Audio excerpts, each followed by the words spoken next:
Shalom. Aujourd'hui, lecture de la prière de Daniel dans le chapitre 9, de verset 1 au verset 20, pour Yom Kippour.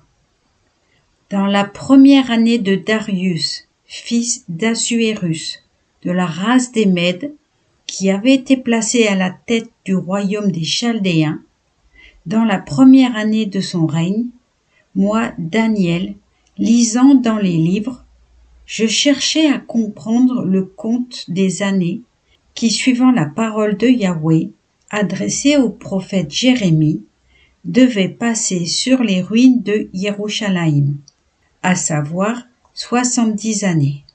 Et j'ai levé mes regards vers Adonai Elohim pour implorer par des prières et des supplications, en jeûnant et me couvrant d'un cilice et de cendres.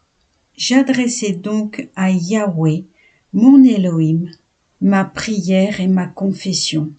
Et je dis, Adonai Elohim, grand et redoutable, qui garde ton alliance et ta bienveillance à ceux qui t'aiment et observent tes commandements.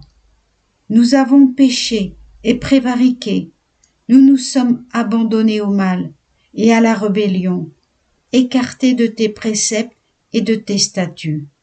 Nous avons refusé d'écouter tes serviteurs, les prophètes, qui parlaient en ton nom, à nos rois, à nos princes, à nos pères, à tous les gens du pays, à toi, Adonai, et le bon droit.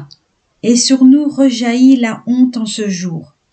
Sur les hommes de Yehuda, les habitants de Yerushalayim, et tous les Israélites, proches ou éloignés dans tous les pays où tu les as relégués à cause de l'infidélité qu'ils ont commise à ton égard.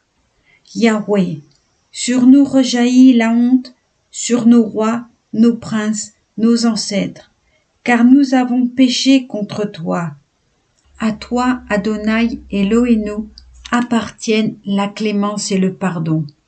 Puisque nous nous sommes insurgés contre toi, et que nous avons refusé d'obéir à la voix de Yahweh notre Elohim, en suivant les instructions qu'il nous avait exposées par l'organe de ses serviteurs, les prophètes. Tout Israël a transgressé ta Torah, et s'est détourné pour ne pas entendre ta voix. Aussi avons-nous vu fondre sur nous la malédiction et l'imprécation, consignées dans la Torah de Moshe, serviteur de Elohim. Parce que nous avons péché contre lui, il a exécuté la menace qu'il avait énoncée contre nous et contre les juges qui nous gouvernaient, en amenant sur nous un grand désespoir, car sous toute l'étendue des cieux, il n'est arrivé rien de comparable à ce qui est arrivé à Yerushalayim.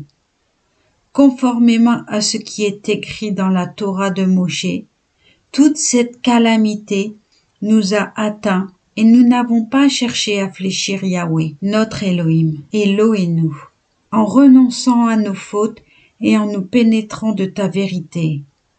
Aussi Yahweh, accélérant le malheur, l'a-t-il fait fondre sur nous, car Elohim est juste en toutes les œuvres qu'il accomplit, tandis que nous n'avons pas obéi à sa voix. Et maintenant, Adonai, notre Elohim, Elohenu, qui d'une main puissante a fait sortir ton peuple du pays d'Égypte, et qui t'est assuré un renom jusqu'à ce jour, nous avons péché et fait le mal. Adonai, en vertu de toutes tes bontés, daigne détourner ta colère et ton indignation de Yerushalayim, ta ville et de ta sainte montagne, car par suite de nos péchés et des iniquités de nos pères, Yerushalayim et ton peuple sont en butte aux outrages de tous nos voisins. Donc à présent, entends notre Elohim, la prière de ton serviteur et ses supplications. Fais luire ta face sur ton sanctuaire dévasté par égard pour le nom d'Adonai. Incline, mon Elohim, ton oreille et écoute. Ouvre les yeux et vois. Nos ruines est la ville qui a été appelée de ton nom. Certes, ce n'est pas à cause de nos mérites que nous répandons nos supplications devant toi, mais en raison de ta grande miséricorde. Adonai, entends. Adonai, pardonne. Adonai, sois attentif et agis sans retard. Pour ton propre honneur, Elohim, car ton nom est associé à ta ville et à ton peuple. Je parlais et priais encore en confessant mes péchés et les péchés de mon peuple Israël. J'ai penché ma supplication devant Yahweh, mon Elohim, au sujet de la sainte montagne de mon Elohim. Amen.